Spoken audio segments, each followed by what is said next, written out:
But if we go a little deeper, when we say anthropomorphic, Eberste's hand, the Eberste's mouth, speech, all anthropomorphic. Right? Well, why does he choose those? He can choose, there's infinite choices. Say he wants, he needs. Are those specific, intended to be meaningful? He could just say, because I said so. Right. He doesn't have to excuse himself and say, I want or I need. So even if it is anthropomorphic, why this? I'm okay with that. So the reason he says I want or I need, or it gives me pleasure, or it gets me angry, is because it's true. It's just that we don't understand his kind of anger. But it's anger. So it's not just using a word, in random. Yes, he does get bad feeling or good feeling. Like ours? No, much more real than ours, not less real. Why do we have to take that leap? In other words, why not actually just say that the Rebbeinu Shalom created a world, Histaka B'Eisa B'Yama. He wants us to connect to him through the ultimate relationship. So he gave us metaphors. He created a world that reflected the metaphors for the relationship with him, of a master and a slave, and of a parent and a child, and of a husband and a wife, which is the Kol Hashem Kodesh Kodesh, the holiest metaphors as husband and wife. And the building blocks and ingredients of a relationship are anger and love, disappointment, all of these words. He's not choosing random anthropomorphic words. He's choosing the ones that are the cornerstone and foundations of relationships, because ultimately he wants us to be in a relationship with him. Now, who he really is on the other side of that relationship, we don't know, at least while we're here. When we return to our source, to him, we can. But for now, we don't know what it really means, the other party in the relationship.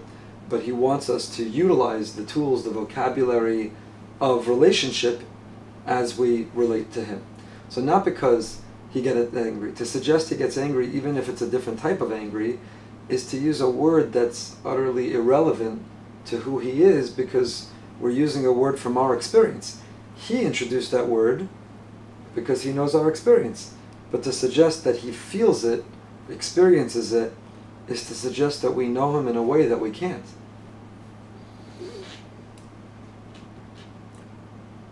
We run into a trap there because he wants to have a relationship, so he's using the language of a relationship. Does he want a relationship or doesn't he? Right. He wants us to experience him as wanting a relationship. Which he doesn't. What that really means, I can't pretend to describe. If I never tasted coffee, I couldn't describe it to you. It looks brown, it looks similar to this other thing I once had. I've been told it tastes like this other thing I had. I could use all kinds of words to talk around it, but I can't speak with confidence that I could describe it because I've never experienced it. And I think HaKadosh Baruch Hu is a Kel Mastater. He is intentionally hidden, and part of his hiddenness is for us not to cross that boundary to speak with confidence about what he is in his essence. It's to use the vocabulary he gave us to describe him and relate to him, which includes outstretched arm, anger, love, want, need. And I'm comfortable using his vocabulary because he gave it. And this is a big leap for me. I wasn't as comfortable using the vocabulary until I put in the time to look for myself, and now it just jumps out at you from everywhere, that the vocabulary includes want and need. And I'm perfectly comfortable using the vocabulary because he's the one who's providing it, introducing it, and wants us to utilize it. But that last piece that goes from he provides it, wants me to relate in that way, but I can't cross that boundary that now I could talk about what he essentially is, what he is more even than I am, what's the mashal and the nimshal, because he didn't, at least what I've seen, explicitly go that far in telling me that in a nigla way that's Dvar Hashem. So I only have the vocabulary and tools that I have, and the rest, he's a Kel Mastater. He's mysterious, and he's hidden intentionally by design and definitionally, because otherwise I'd be him if I could understand him. Well, let's not close the door completely, Okay. because again, there is a mitzvah to know him. So he is a kel mistater who wants to be revealed. He doesn't mean to stay mistater. Otherwise, it's not a relationship at all. So if you say, the Ebershter's yad, what do I care? He doesn't have a yad. That's fine with me. He's just using the word. But when he says, I want a relationship, and they say, well, he's not part of that relationship. It's just something's fishy here. Is it a relationship? Then it's got to be two ways. Otherwise, it's not a relationship. It's a test of obedience. That's not a relationship. When I never met the Rebbe, I was never zocher, although I spent a lot of time with him here in my office, and I've been to the Oel now many times. Was there a relationship you had with the Rebbe? Was there a hiddenness to the Rebbe where you might ascribe part of the experiences you're having with him based on who you are, but there was a depth and a profundity and a reality to him? And I'm not equating the Rebbe, of course. It could be any tzaddik, any gadol, any person that we're looking up to, who reveals a piece of who they are and craves the relationship based on the piece of who they've revealed, but it has a whole essence to them, and that's the difference of our generation and others. What makes them a tzaddik is they're not oversharing and revealing everything. They know how to hold back. So Kadosh Baruch Hu chooses pieces to reveal, or in what way he wants us to relate, but the essence of who he is, the hiddenness of who he is, there's a veil and a boundary that I don't believe we're even capable of crossing, but that certainly he doesn't want us to cross. I don't know why we would assume that. Why wouldn't he want us to? Because we're incapable. He's infinite, we're finite. Okay, so it's not that he doesn't want, we just can't. Okay, that's a technicality, because I don't. If we could, would he want? I don't know, because we can't. Okay, but the part that he does reveal, we should know. So he revealed that he wants a relationship. So that we should know. That's not the mistater part. That's nigla. Right. Right. That's not even Kabbalah. He presents himself to us as wanting a relationship. Is that honest or not honest? It's honest in a way that I can't have an expectation or a sense of entitlement to fully understand now.